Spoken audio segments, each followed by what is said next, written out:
hold on, the market's reaction tells a different truth. When regular booking evaporates, auction slots explode. In the worst weeks, one Neo-Panamax Fast Pass sells for nearly $4 million. Panamax slots clear at $1 million plus. That's not weather, that's scarcity being priced in real time. It's desperation pricing, pay now or miss the season. Insurers notch up risk, carriers slap on emergency surcharges, and fuel budgets balloon as captains redraw routes. Each day of delay compounds costs: crews, charters, missed berths, overtime at ports trying to catch up. Papered optimism persists. Official advisories reassure, rainfall ahead, water-saving maneuvers in place, cross-filling Panamax chambers, synchronized lockages, tighter schedules. Those steps help, but the gauges don't lie. Lake Gatún slips to historic lows, recovery arrives late and leaves early. The pattern repeats, draft down, transits cut, auctions spike, again and again across recent years. In 2023-2024, it became undeniable. Daily transits were capped in the low 20s, Neo-Panamax drafts ratcheted down from the headline 50 feet to the mid-40s for months, and auctions printed multi-million-dollar clears. If temporary returns annually, businesses stop treating it like weather and start budgeting for a baseline. That's what's happening now. Here's the structural catch. Freshwater locks trade altitude for throughput. The canal's core brilliance, lifting ships over a mountain with rain, also creates a permanent dependency on the sky. Every transit flushes freshwater to sea. The 2016 expansion magnified the stakes. Bigger ships promised efficiency. In wet years, they delivered. But those same bigger lockages consume disproportionately more water per vessel, especially when used at scale. In the ledger, revenue rose. In the reservoirs, the safety margin shrank. By the 2023-2024 dry season, seasonal cuts weren't a surprise. They were scheduled reality. Meanwhile, demand on the same watershed grew. Urban taps pull from the lakes that move the ships. Evaporation eats more as dry seasons lengthen and heat rises. El Niño tightens the timing window for recharge. A run of off seasons isn't a fluke anymore, it's a new rhythm. World Weather Attribution calls it clearly. Low levels are due to increasing demand exacerbated by El Niño. Translation for operations: supply volatility meets locked-in thirst. Translation for price: scarcity premiums are here even before the forecast says dry. Messaging gap widens at the exact moment the market adjusts. Public lines say manageable. Internal advisories to carriers signal caution on drafts and drafts again. New surcharges appear, freshwater fees layered since the 2020s, reservation premiums, just-in-time add-ons. And the auction board keeps shouting what the press lines won't. Certainty is scarce. It's not optional anymore, it's rationed. They priced scarcity before they admitted scarcity isn't a slogan, it's a line item. Timeline, so there's no confusion about pace. Mid-2023, Lake Gatún underperforms early in the wet season, draft guidance tightens. Late 2023, transits cut to the low 20s, Panamax and Neo-Panamax auctions set fresh records into the millions. Early 2024, rationing persists, draft bans hold below historical norms, carriers write Panama contingency into contracts. Mid-2024, brief easing with rain, followed by advisories signaling seasonal draft limits will likely return next dry season. Stakes start with people. Eastern Gulf Coast dockworkers get hours cut as volume dips and bunches. A logistics manager refreshes AIS at 3 a.m., begging for a slot that won't bankrupt a small importer. A captain calculates whether missing the Christmas window costs more than circling South America. The math is brutal: days at sea, bunker consumption, charter hire, penalties for late delivery. Multiply by dozens of vessels, then by weeks, and you reach a number big enough to move inflation. Losses don't reset with the rain, they roll forward into contracts and prices. Action on the water looks like triage. Some ships lighten to meet draft, sacrificing revenue in every foot of freeboard. Some bid the auction, swallowing a 7-figure transit to save a market window. Others detour, Suez if Red Sea risks allow, or the Cape with a carbon and cost penalty. North American rails strain as cargo jumps coasts. Ports on one side go quiet, on the other, containers stack. Scarcity turns time into a product you buy by the hour. Impact lands fast. Insurers reprice corridors. Retailers pass surcharges that show up on shelves. Appliances, groceries, furniture, anything containerized heading to the wrong coast at the wrong time. Manufacturers burn overtime as inputs arrive bunched, then idle when parts dry up. The canal's own revenue paradox emerges. Auction windfalls up, reputation for reliability down. In the long run, trust, not tolls, anchors a ChokePoint's value, and trust erodes fastest when temporary becomes annual. What nobody likes to say out loud, there is no quick fix. You can optimize basins, choreograph lockages, and pray for rain. You can propose pipelines from neighboring watersheds or new reservoirs that face decade-long timelines, environmental trade-offs, and political fights. You can tweak pricing to ration demand. But tomorrow morning, the physics are the same. Each ship costs freshwater, and the lakes don't care about press releases. Droughts will ease and return. The scarcity premium survives them. One upstream decision made this inevitable, choosing freshwater locks as the core lift, then scaling them for bigger ships, while cities grew and climate variability sharpened. The lie isn't that it will rain again. The lie is calling a structural water deficit temporary when the system's design and the market's behavior already treat it as permanent. 2023-2024 made that plain. And that means someone pays, today at the auction board, next month at the checkout. The human bill, North America's wallet, takes the hit. From the pier at Savannah, it looks like a pause. Fewer stacks in the yard, fewer horns at dawn. For Dana, a crane operator with 2 kids and a mortgage, it's the difference between 5 shifts and 3. That's $420 missing from a Friday paycheck, and the $1,745 mortgage due on the 1st doesn't care about lake levels. She's already told her son he might have to skip travel baseball this season and asked her daughter's dance coach if they can pause tuition for a month. She watches a ship sail past the breakwater and turn away. Draft cut, cargo diverted, schedule blown. Her supervisor shrugs. They're waiting it out or going west. Hours vanish in a spreadsheet before they disappear from her paycheck. The moment it stops feeling temporary comes on a Tuesday night at the kitchen table. She spreads 3 pay stubs beside the light bill and the mortgage statement and sees the pattern: 2 light weeks, then 1 heavy, then light again. Not a bad week, a new normal. She circles the due dates, opens her banking app and starts moving money. Pause the streaming bundle, cancel the gym, push the car maintenance another month. She texts her ex about splitting cleat costs and Googles mortgage grace period how many days. The kids are in the next room arguing about who gets the last yogurt. She calls them in and says, "We're okay, but we're going to cut back for a bit." They nod like it's weather. She knows it is. Meanwhile, 1,500 miles inland, a logistics manager named Raul stares at an AIS dashboard.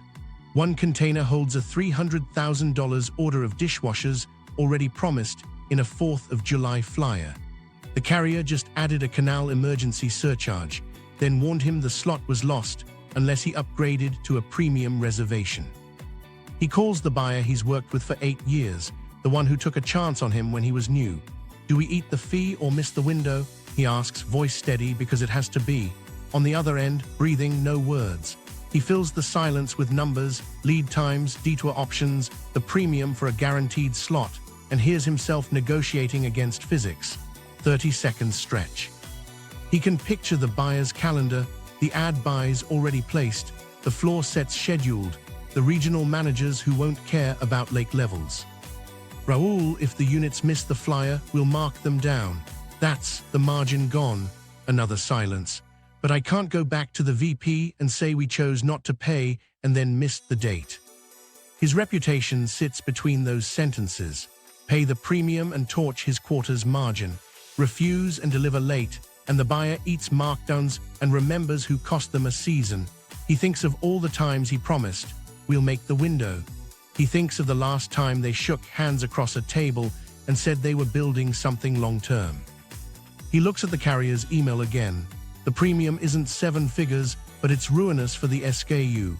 "If I pay it," he says quietly, "I can keep your ad set intact. If I don't, we miss the week and you'll be selling at a loss." More silence. "You're putting me in a corner, Raul," he swallows. "No, the canal is. I'm trying to keep you out of it." He makes the call he doesn't want to make. Approve the premium for half the load. Split the risk. We'll rail the balance if the slot falls through. He knows half measures don't impress VPs. He also knows the buyer will remember that he bled to protect the date. The email he sends to finance has a new subject line he never wanted to type. Margin sacrifice to protect delivery window, Panama. On the Gulf and East Coasts, port calendars get weird. Not slow, lumpy. Tuesday is dead. Thursday explodes. Crews go home early one week and burn overtime the next to clear a pile of boxes that all arrived together because 3 ships finally snagged crossings within 48 hours. That volatility ripples through drayage. Truckers accept short, cheap moves just to keep wheels turning, then sit unpaid when a vessel misses its pilot slot and everything slides a day. Here's where it hits your cart. Retailers fold surcharges into the price. It starts subtle, $1.20 more on a microwave, a few cents on a can of tomatoes, but the pattern is steady. Appliances, furniture, bulky goods shipped in 40-foot boxes landing on the wrong coast at the wrong time, where the cost of detours, fuel, and delay.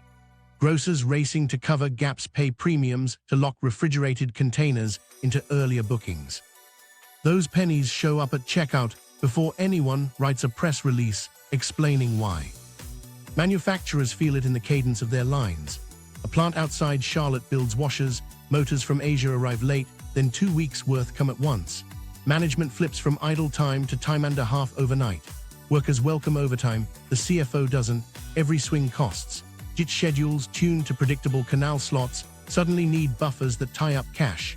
Finance sets aside a contingency line for Panama variability because temporary keeps returning on the calendar. Here's the crazy part, carriers learn the board. Big importers with annual contracts and reserved slots glide past the worst weights. Smaller shippers buying space month to month get squeezed. The queue isn't first come anymore, it's first booked, first bid, first prioritized. A mid-sized toy company watches its container sit, while a big box competitor pays for just-in-time passage and fills the same shelf. By the time the toys arrive, the promotion is over. The season doesn't come back. Micro story, it's 3:07 a.m. in a strip mall office outside Houston. Nikki, who runs imports for a family-owned appliance distributor, refreshes an email thread for the 12th time.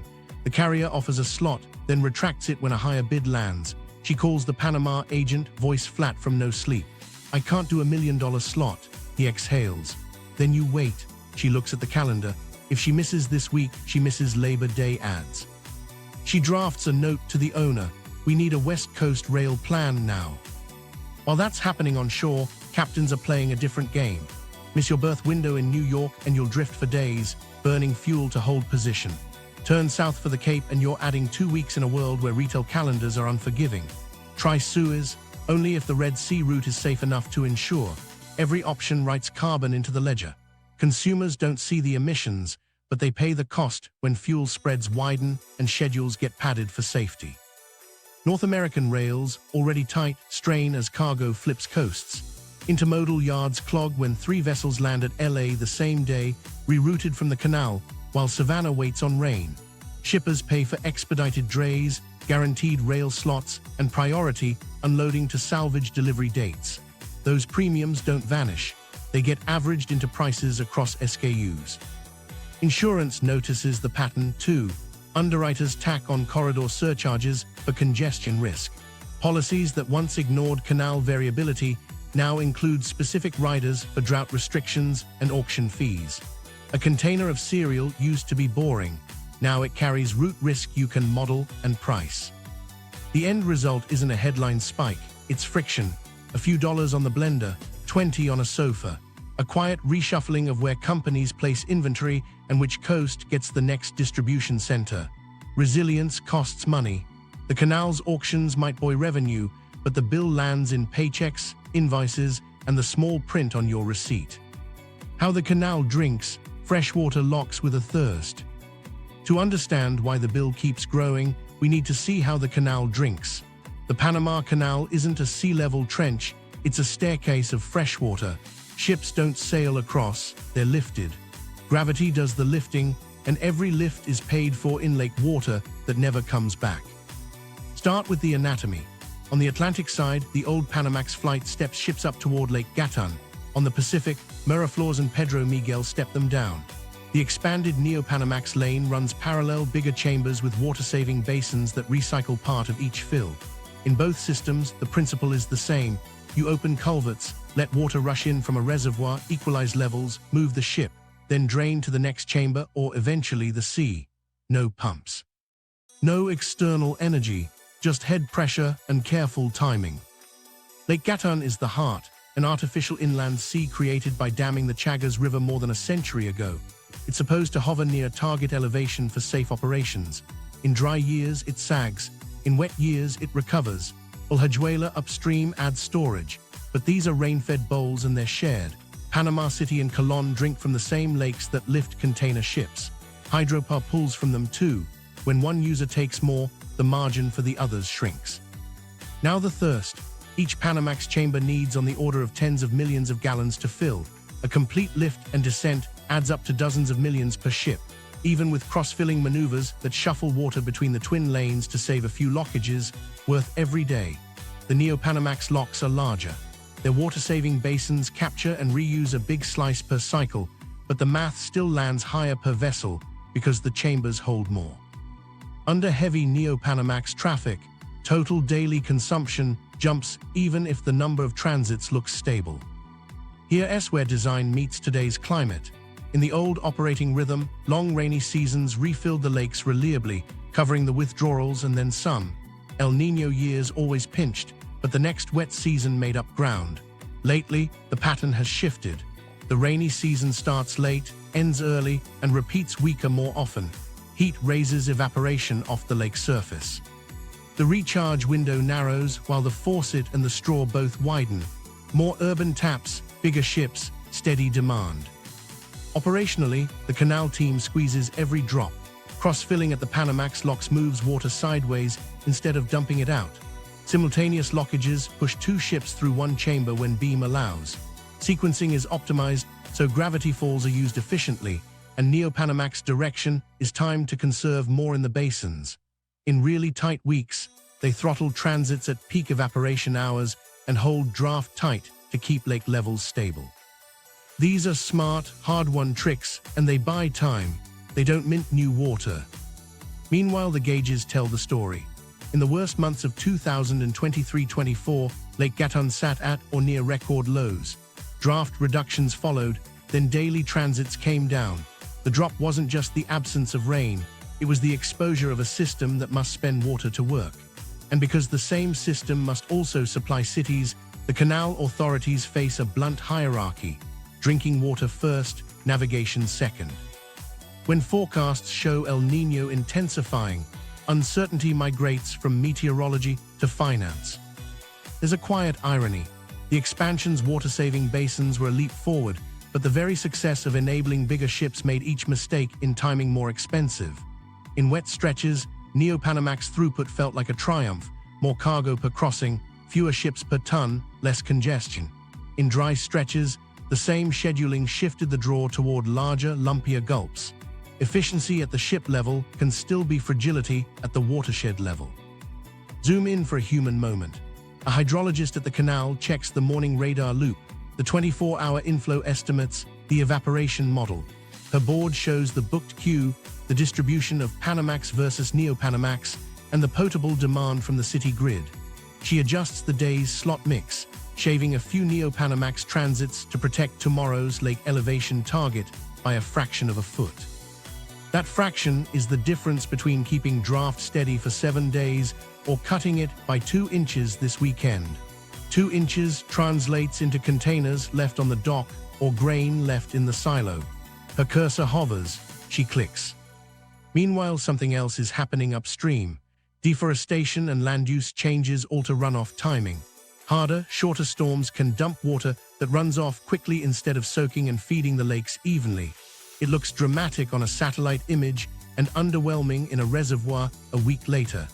Storm intensity doesn't equal reliable recharge. Timing and distribution matter as much as totals. This is the moment everything changed for how the canal thinks about water. The realization that design can't outrun hydrology. You can lengthen vessels within the lock's envelope. You can fine-tune auctions and slots, but the system's currency is freshwater, and the exchange rate with the atmosphere is getting worse. That's not a forecast, it's what the meters already show. They built a marvel, they also built a dependency. Before climate norms shifted, that dependency felt safe. Now, every ship's lift has a shadow cost the basin can't always afford.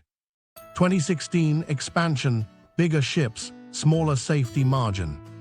3 years before the drought alarms, the ribbon was cut and the horns blared.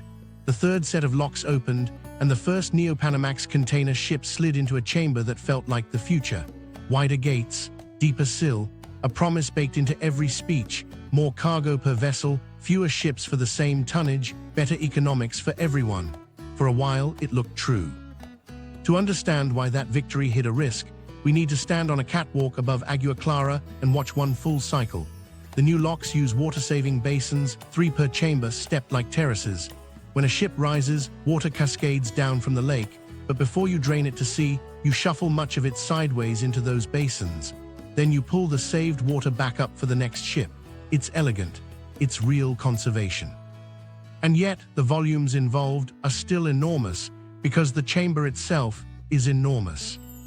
From the boardroom, the math looked ironclad. A single Neo-Panamax crossing could replace multiple smaller ships. The canal could double effective capacity without doubling transits. Toll revenue would rise with vessel size, while the total number of lockages held steady. In wet years, that logic produced record guidance, more slots, higher allowable drafts, celebratory notices about 50 feet through the new lane. Shippers built schedules around that reliability. Ports on the east and Gulf coasts expanded to catch the flow. But there was one problem the spreadsheets couldn't smooth. Hydrology doesn't scale like steel. The basins recycle a lot of water, but not all. Each bigger lift still draws more fresh water than an old Panamax lift. At low lake levels, the conservation gain gets eroded by operational realities, traffic mix, beam clearances, directionality, and the need to keep both lanes moving. When demand peaks, the savings get consumed by throughput.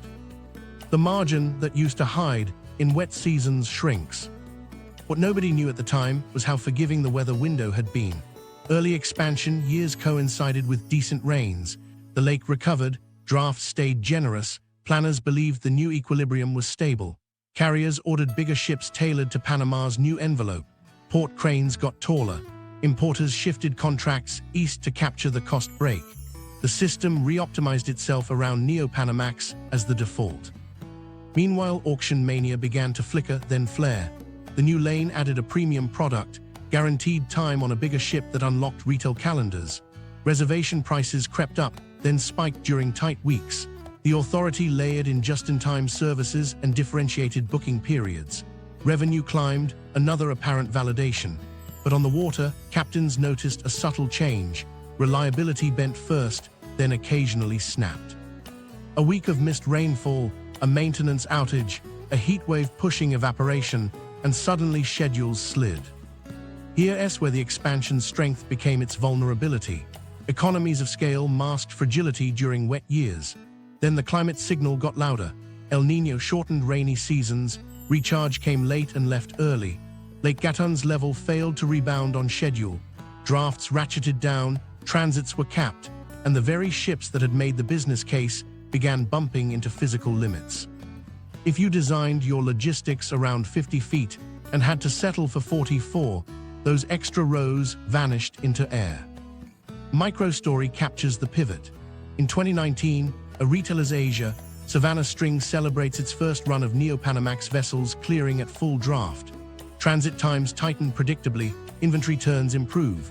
In 2023, the same string hits repeated draft cuts. The line drops containers in Cartagena, books an emergency rail bridge from LA to Atlanta for overflow, and pays for a last-minute auction slot to rescue a Black Friday window. The CFO opens a new expense code called Panama Mitigation. It doesn't close again. Meanwhile, something else was happening inside the canal's control tower. Dispatchers learned to choreograph the lanes like a concerto, sequencing ship sizes, alternating directions to optimize basin reuse, and cross-filling the legacy locks to skim a few more virtual transits worth of water. Those maneuvers bought weeks, sometimes months.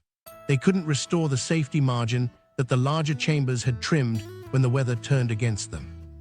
Publicly, the message held, the expansion delivered as designed, and it did. Privately, carriers received advisories about draft caution and reservation scarcity during dry spells. Insurers watched an odd divergence, higher toll revenues alongside higher schedule variance. For a ChokePoint, that's a reputational leak.